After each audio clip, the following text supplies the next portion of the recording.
இயேசுவில் அன்பார்ந்த சகோதர சகோதரிகளே,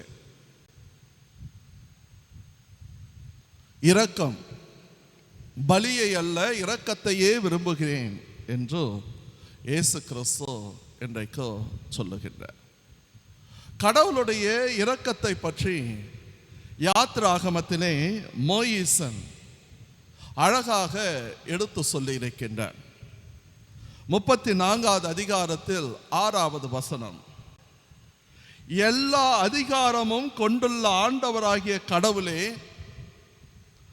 அருள் நோக்கும் தயவும் பொறுமையும் அளவில்லாத இரக்கமும் பொருந்திய கடவுளே.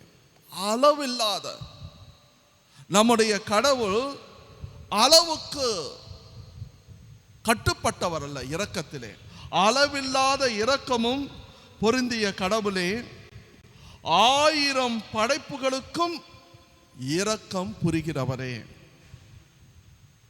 நீர்தான் எல்லா படைப்புகளுக்கும் இரக்கம் புரிகிறவர் யார் என்று பார்க்கின்ற பொழுதோ கடவுள்தான்.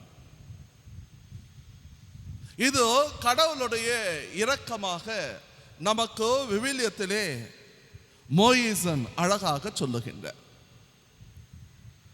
ஒரு மனுஷனுடைய இரக்கம் எப்படி இருக்கின்றதோ என்பதற்கு ரஷ்ய தேசத்தின் ரொம்ப பிரபலமான எழுத்தாளர் டால்ஸ்டாய் அவர்களுடைய ஒரு கதையை நான் உங்களோடு சொல்ல ஆசைப்படுகின்றேன், பகிர்ந்து கொள்ள ஆசைப்படுகின்றேன்.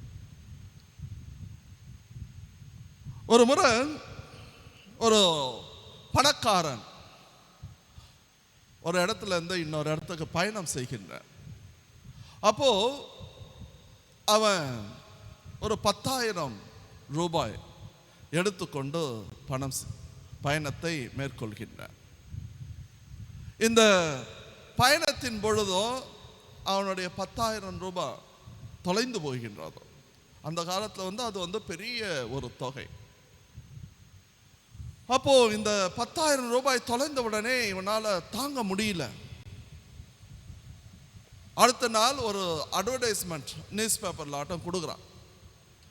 சப்போஸ் யாராச்சும் இந்த பை கிடைச்சதுன்னா இந்த நேரத்தில் இருக்கும், இதுல 10,000 ரூபாய் இருக்கு, இது தொலைந்து விட்டதோ கிடைச்சதுன்னா அதை தயவு செஞ்சு இந்த முகவரிக்கு கொண்டு வந்து கொடுங்க, உங்களுக்கு வெகுமதியாக ஒரு 1000 கொடுக்கப்படும் அப்படின்ட்டு அட்வர்டைஸ்மெண்ட் பண்றான்.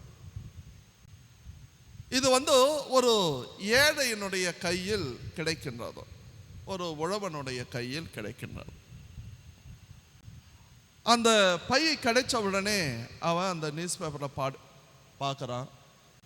பாவம், அவன் மேலே இரக்கம் கொள்றான். 10,000 ரூபாய் பணத்தை ஒருத்தன் இழந்துட்டான்னா அவன் நிம்மதியாக தூங்க முடியாது.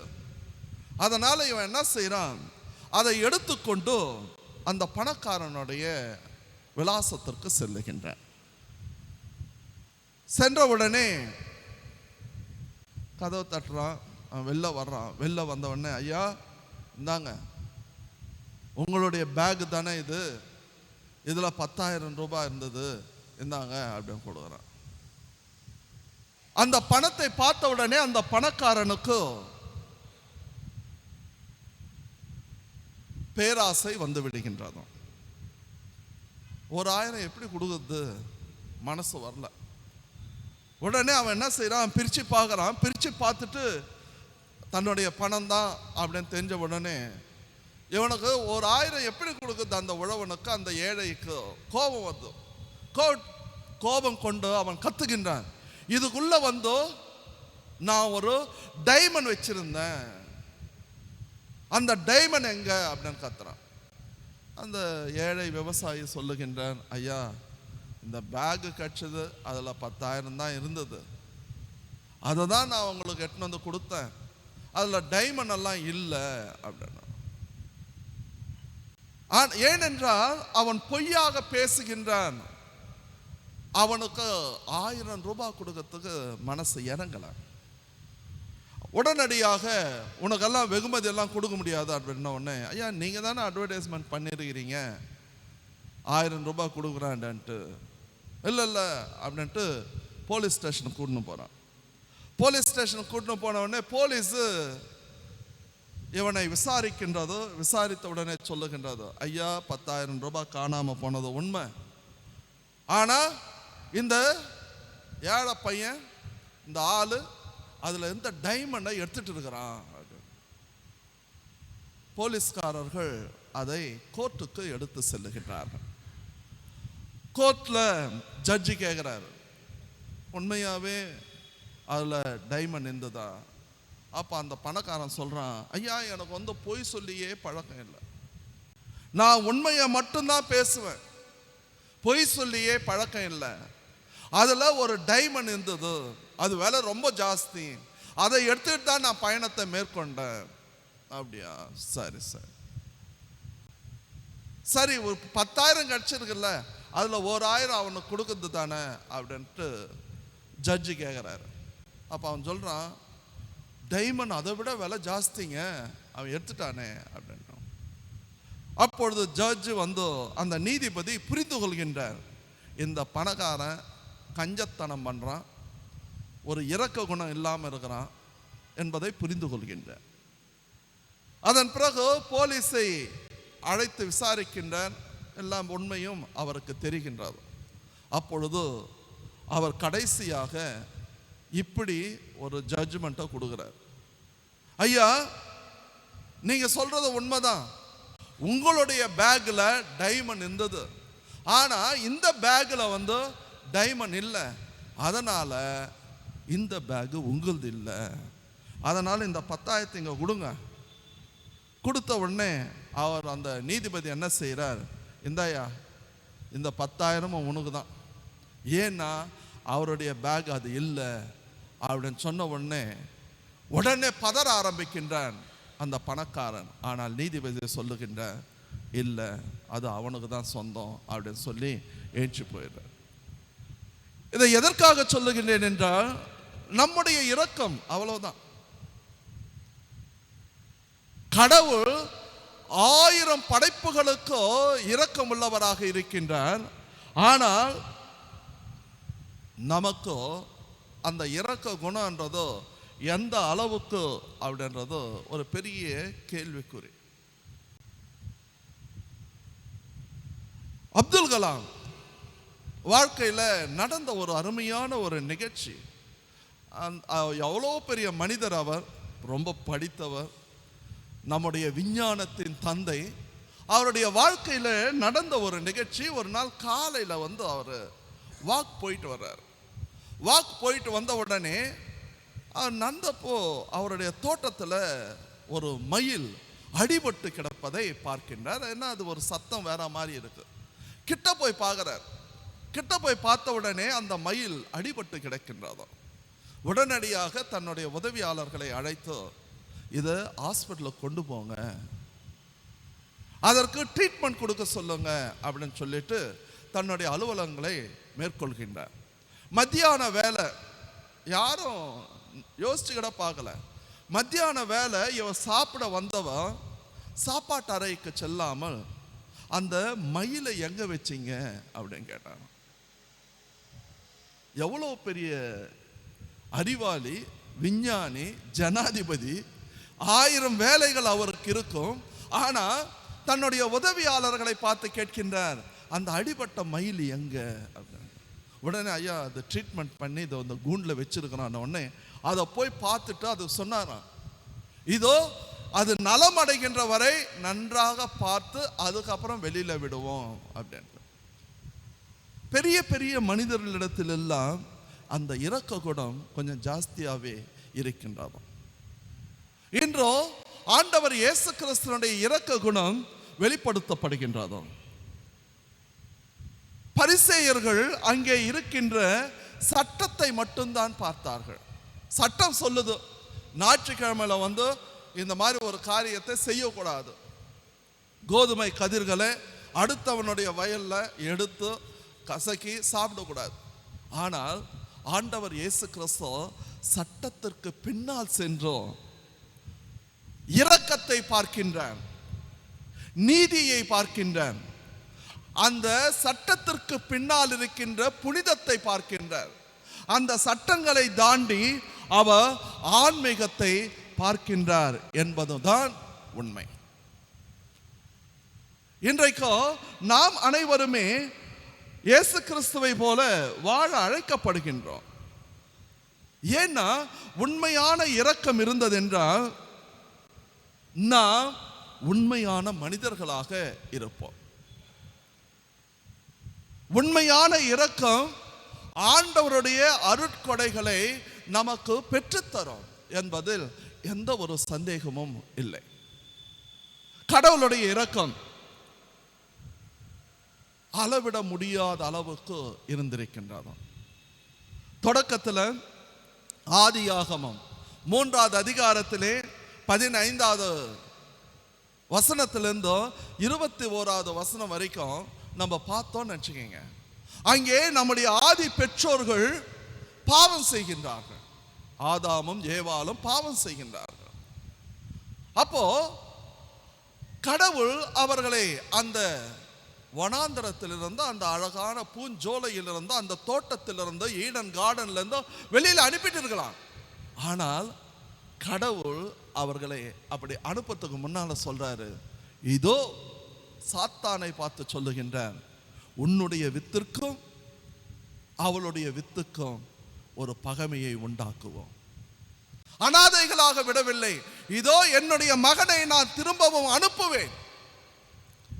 என்னுடைய மனித குலம் தவறு செய்து விட்டதோ, அதனால நான் அவங்கள அனாதையா விட்டுட போறதில்லை. மாறாக என்னுடைய மகனை, என்னுடைய வித்தோ இந்த உலகத்தில் பிறக்கும். அந்த வித்து பிறந்தோ அது கடவுளுடைய இரக்கத்தையும் வெற்றியையும் மனிதனுக்காக நின்று போராடி ஜெயிக்கும் என்பதை ஆதி ஆகமத்திலே நாம் பார்க்கின்றோம். இதேதான் ஓசை இறைவாக்கினர் 6வது அதிகாரத்தில் 6வது வசனத்தில் அழகாக சொல்லுகின்றார், பலியை அன்றோ அன்பையே நாம் விரும்புகின்றோம். கடவுள் சொல்றார், நான் பலியை நான் விரும்பல, அன்பை ஒன்றையே விரும்புகின்றோம். தகன பலிகள் எனக்கு வேண்டியதில்லை, கடவுளை அறிய அறிவே நான் விரும்புகின்றேன். அப்படின்னா நான் இரக்கத்தை மட்டும்தான் விரும்புகிறேன். அதனால்தான் புதிய ஏற்பாட்டில் அந்த குருடன் சொல்லுகின்றான், இயேசுவே தாவீதின் மகனே என் மேல் இரக்கம் வையும். ஏனென்றால் நமக்கு இரக்கம் கிடைத்தது என்றால் போதும், எல்லாமே நம்மளுக்கு கிடைக்கும். அதனால்தான் தாவீது அரசன் தவறு செய்தான், வாழ்க்கையில தவறு செய்தான். ஏனென்றால் எந்த ஒரு மனுஷனும் ஐ ஆம் பெர்ஃபெக்ட் ஹியூமன் பீயிங் சொல்லவே முடியாது, சொல்லவே முடியாது. தாவீது அரசன் தவறு செய்தான். ஆனால் தவறு செய்த பொழுதோ அவனுடைய தவறு சுட்டி காண்பிக்கப்பட்டவுடனே சங்கீதம் 50 நாம் வாசிக்கின்றோம், இறைவா உமது இரக்கத்திற்கேற்ப என் மீது இரக்கம் வையும், உம் இரக்க பெருக்கத்திற்கேற்ப என் குற்றம் குறைகளை போக்கிவிடும். அவன் செஞ்ச முதல் வேலை என்னன்னா, ஆண்டவரிடத்தில் செல்லுகின்றான், கடவுளிடத்தில் செல்கின்றான். சென்று சொல்லுகின்றான், ஆண்டவரே உம்முடைய இரக்கத்தை என் மேல வையுங்க, நான் பாவம் செஞ்சிட்டேன், தப்பு செஞ்சிட்டேன். ஏனென்றால் உம்முடைய இரக்கம் மட்டும் இருந்தால்தான் நான் மறுபடியும் ஒரு மனிதனாக மாற முடியும். இதேதான் புதிய ஏற்பாட்டிலே லூகாஸ் நற்செய்தியிலே 6வது அதிகாரத்தில் 36வது வசனம் சொல்லுகின்றதோ, உங்கள் வானக தந்தை இரக்கமுள்ளவராய் இருப்பது போல நீங்களும் இரக்கமுள்ளவர்களாக இருங்கள், இரக்கமுள்ளவர்களாக இருங்கள். இன்று நாம் அனைவரும் இரக்கமுள்ளவர்களாக இருக்க அழைக்கப்படுகின்றோம். இங்க பரிசேயர்களுக்கும் இயேசு கிறிஸ்துவுக்கும் இருந்த வித்தியாசம் அதுதான். பரிசேயர்கள் சீடர்கள் சட்டத்தை உடைப்பதை பார்த்தார்கள், ஆனால் இயேசு கிறிஸ்து அவர்களுடைய பசியை பார்த்தார். அதுதாங்க மனிதாபிமானம். மனிதாபிமானம் பரிசேயர்கள் அந்த சட்டத்தை உடைச்சிட்டாங்க, ஓய்வு நாளை மீறிட்டாங்க, மோயிசனுக்கு எதிராக போயிட்டாங்க, யூத மதத்தின் சட்டத்தை கடைபிடிக்கவில்லை என்று மட்டும்தான் பேசினார்கள். ஆனால் இயேசு கிறிஸ்து ஒரு இறைமகனாக இருந்தோம், கடவுளுடைய மகனாக இருந்தோம். அந்த சீடர்களுடைய பசியை பார்த்த, எவ்வளவு பசியா இருந்தா இவன் அந்த கதிர்களை கொய்திருப்பார்கள். அதை பார்த்த பொழுதுதான் இயேசு கிறிஸ்து சொல்லுகின்றார், ஓய்வு நாளை விட பெரிய ஆளுனா நானே இங்க இருக்கிறப்போ அது ஒன்றும் பெருசு இல்லை அப்படின்னு சொல்றேன். அன்பார்ந்தவர்களே, இன்று நாம் இரக்கமுள்ள மனிதர்களாக இருக்கின்றோமா? முதல்ல உன்னுடைய இரக்கத்தை உன்னுடைய கணவன் மீது காட்டு, உன்னுடைய மனைவி மீது காட்டு. எத்தனை முறை உன்னுடைய மனைவி உனக்கு வேலைக்காரியாட்டம் வேலை செஞ்சிருப்பா? எத்தனை முறை உன்னுடைய கணவன் உன் குடும்பத்துக்காக ஓடாக தேய்ந்திருப்பான்? ஆனா வார்த்தைகளால் நாம் எத்தனை முறை அடுத்தவர்களை காயப்படுத்தி இருக்கின்றோம். நம்மிடத்தில் இரக்கம் இருக்கின்றதா? அதேபோல் பிள்ளைகள், பசங்க வளர்ந்த பிறகு எத்தனை முறை அப்பா அம்மாவை பார்த்து கேட்குறாங்க, என்னத்தை சம்பாதிச்சு வச்சுட்ட, என்னத்தை செஞ்சு வச்சுட்ட, எனக்கு சொத்தை ஒழுங்கா கொடுக்கலையே. அன்பார்ந்தவர்களே, பெற்றோர்கள் நமக்கு உயிரை கொடுத்திருக்கின்றார்கள், உடலை கொடுத்திருக்கின்றார்கள், வாழ்க்கையை கொடுத்திருக்கின்றார்கள், கல்வியை கொடுத்திருக்கின்றார்கள். நம்ம இன்னைக்கு ஏச்சு நின்று நடக்கிறோம்னா அது நம்முடைய பெற்றோர்களுடைய இரக்கம். அவங்க சொத்து கொடுக்கணும் தேவையே இல்லை. பெரும்பாலும் இந்த சொத்து சுகத்திலேயே நம்முடைய வாழ்க்கை போயிட்டு இருக்கு. மாறாக நமக்கு அவர்கள் கொடுத்திருப்பது நம்முடைய உடல், உயிர் அனைத்துமே. ஆகையால் அவர்கள் வயதான பொழுதோ இரக்கத்தை காண்பிக்கின்றோமா? முக்கியமா அவங்க கிட்ட பென்ஷனே இல்லாதப்போ, அவங்களுடைய வாழ்க்கையில கையில 5 பைசா இல்லாதப்போ, அவங்க மருத்துவமனைக்கு செல்ல முடியாத நிலையிலே நோயுற்று இருக்கின்ற பொழுதோ நம்முடைய பெற்றோர்களுக்கு நாம் இரக்கத்தை காண்பிக்கின்றோமா?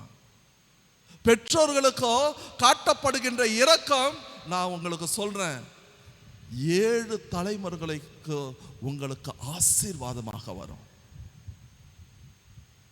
ஏனென்றால் அது கடவுளால் ஏற்றுக்கொள்ளப்பட்டிருக்கின்ற ஒன்று.